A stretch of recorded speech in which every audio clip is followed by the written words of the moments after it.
Hi, my name is Nacho. Welcome back to the most expensive TV show in history that constantly has me saying, "Oh god, make it end." No, still going.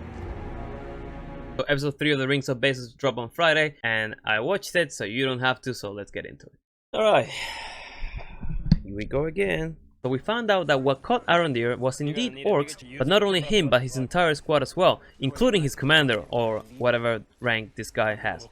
They are forced to dig through the land because we need them to do something. I'm not even gonna try to give this show any more reasoning. So Hal and Gal get picked up by Elendil, who transport them to Numenor.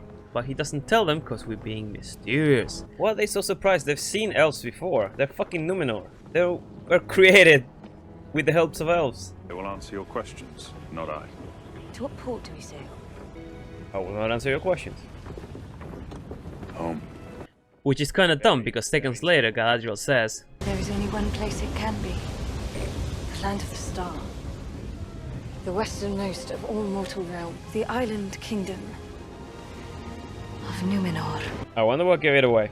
Oh, could it be the sigil in the armor or in the sail? You can easily guess where they're going. So we arrive at Numenor and we get another glance of what 60 mil per episode gets you, and you know what? I like it. It might be the only thing that I like about this show. That the sets and locations do look pretty, which they should. It's the bare minimum they could have. I can't believe they actually carved out a mountain. After they arrive at the island, everyone keeps looking weird at Galadriel, despite the fact that elves used to be very close to Numenor, but I guess they did actually have a fall down with them, which is what Gal tells Hal on the way to meet the Queen. But on the way there, Hal spots a forge and stops, as a bit of foreshadowing that no one will see as a surprise, because we already know that guy is Sauron. On the entrance of the palace, we see a white tree that I believe is Nimloth, the white tree that the Eldar gave to Numenor as a symbol of friendship. Once inside, Hal says something very reasonable to Gal. Aside for the moment. Show some restraint. Let's try not to antagonize these people. Let's see how that plays out. Galadriel was 6'4", and Elendil was 7'1", but we're not invited to the lore anymore, so who gives a shit? Let's give short people some agency. No one kneels in Numenor.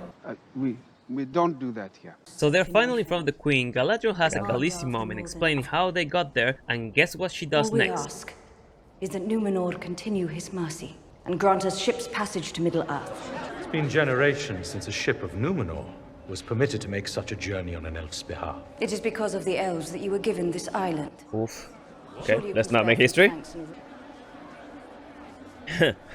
and- Let's not antagonize this crowd. Not only she starts making demands, she antagonizes them. Let's try not to antagonize these people. So Gal and the Queen are having a queen-off, and before the guards fuck them up, Halbrand suggests a non-combative and somewhat reasonable option. Complications. Perhaps it'd be better if we stay Stayed? long enough, good Queen, to give you and your advisors adequate time to weigh our request. A man having a good idea? How dare he? And despite the best efforts of Galadriel to get herself killed, the Numenor grant them temporary asylum until they decide what to do with them. Halbrand then hugs Elendil in the most obvious and out-of-place pickpocket ever seen in television, and Elendil nods at him totally unsuspected because we need him to do that for plot's sake. So Galadriel starts chewing on Hal's ear about how her quest is more important and she must keep moving, and then he gives her back her dagger, which he obviously stole a second ago, and they move on. Remember when he said try not to make enemies? Stealing shit from people will make them your enemies, Hal. Queen and Farazol have a little chat after they leave, and we cut to Isildur doing cell training. So this is just to tell us that Elendil's family are seamen. Separate words, people. We get this weird line of dialogue. The sea is always right. Surely that won't come back later. And we meet Isildur's sister, which happens to be a completely made up character. What a surprise. $60 million in budget. And I wouldn't be surprised if they had an AI do most of the work and they just pocket some of that budget. We get a little interaction between Miriel and Elendil, where she basically accuses him of treason for bringing Gal into Numenor. The ancient tongue of the Eldar can also mean elf friend. Then are you? Why? It was the sea that put her in my path. And this is And the always sea right. is always right. Yep. Told you that line was gonna come back.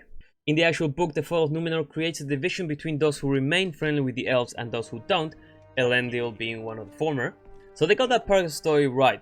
But the Queen orders him to keep an eye on our gal Galadriel. We go back to the Southlands and our elven friends are planning a brilliant way to escape the orcs. Oh, I wonder where the orcs would be hiding. Could it be close to the fucking ginormous tree? which is basically getting one person over the ridge, find out where they are, and then come back with the rest of the elves to kill the orcs. And we get mention of the current leader of the orcs, Adar, which, I'll spoil it, is a completely made up character. But amongst all this talk, the orc foreman tells them to cut the tree down, and the elves get a little combative. Now, the orcs don't look bad. I still believe that they look better in the original trilogy, but they look decent. They're all dressed in white, maybe to block the sun better. Are we gonna get an explanation from the show? Probably not, but the orc foreman's boss recognizes the fighting spirit in the elves and offers them some water in return. Nothing to worry about, hey? Company. A water ration. They all begin drinking until we get to disposable character number 1.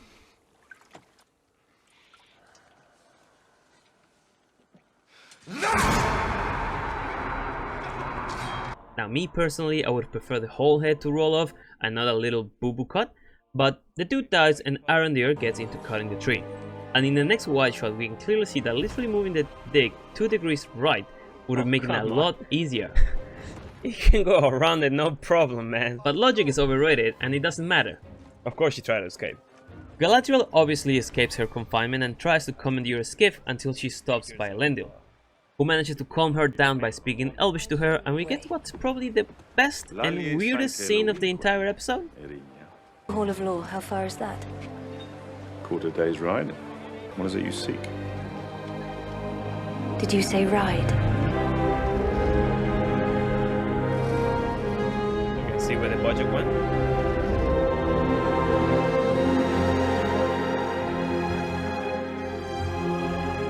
Jesus fucking Christ.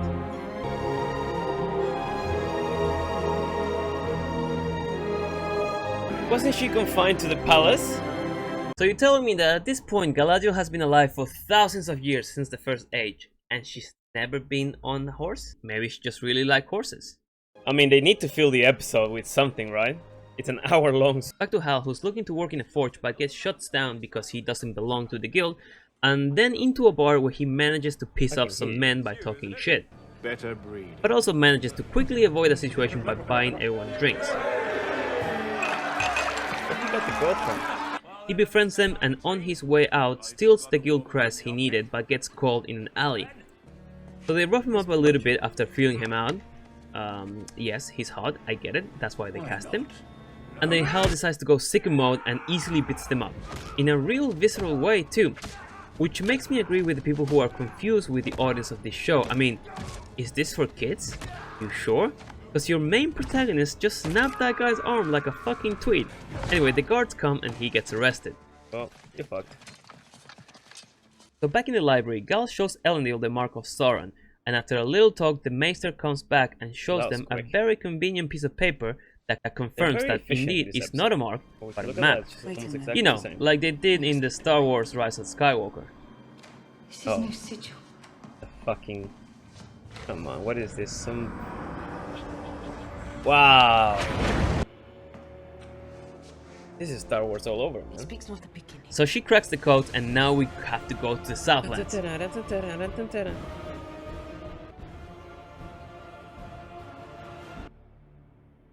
Why is there only a map of Southlands and not the whole thing? Very convenient. Right at this point of the episode we get another... Oh, fuck. Alright, here we go. So we get another block of story of the Harfoots, and not only they remain being the most boring thing of the entire show, but they come out at the same time as total hypocrites. So they enter the scene chanting... Nobody goes up there.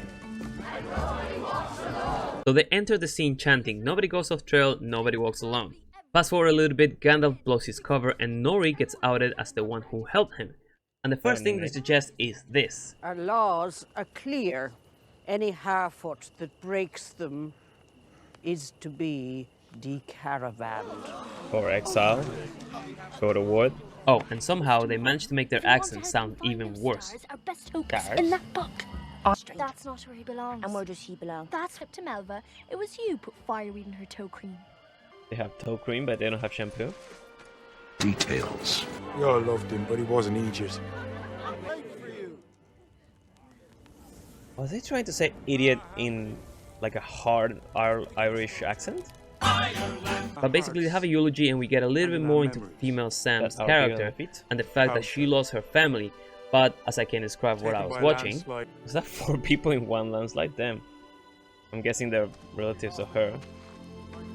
I personally don't fucking care about because I don't know anything about the character because she's so fucking boring. Aphrodite Wolves. Wouldn't be the only ones who were taken by wolves if the fucking script was properly written, but sure. Let me guess. The whole thing is gonna set alight because he's too close to the fire. Uh-oh. Yep. Fuck me, god. I should have screenplayed this. After Big Man is found, they suggest that Nori is exiled. I'm not saying the other word, but because she's got plot armor, they send her and her family to the end of the caravan, which in a pack is usually the place for the weakest ones that would easily get picked up by predators. So yeah, the Harfoots are not only boring, they're stupid. Alright, so after the boring shit ends, we get a little interaction between Elendil, Isildur, and the made-up sister to get to know the characters a little bit better. Father and son get into a little bit of discussion, the made-up sister gets into university, moving on. So Galadriel fast travels back to the capital and meets Hal in jail, and she shows him what she found. Gal proceeds to give Hal a speech in order to convince him into redeeming himself and his house, which I couldn't find which one it was because that sigil is probably made up, but she talks about how her family, the Noldor, started the war and they should fight Sauron to make things right. The last part of the episode, the trapped elves commence their fight for freedom, and some of the action is not bad, except when we start getting wire work from Arondir, and then the Chihuahua work appears. Release the war.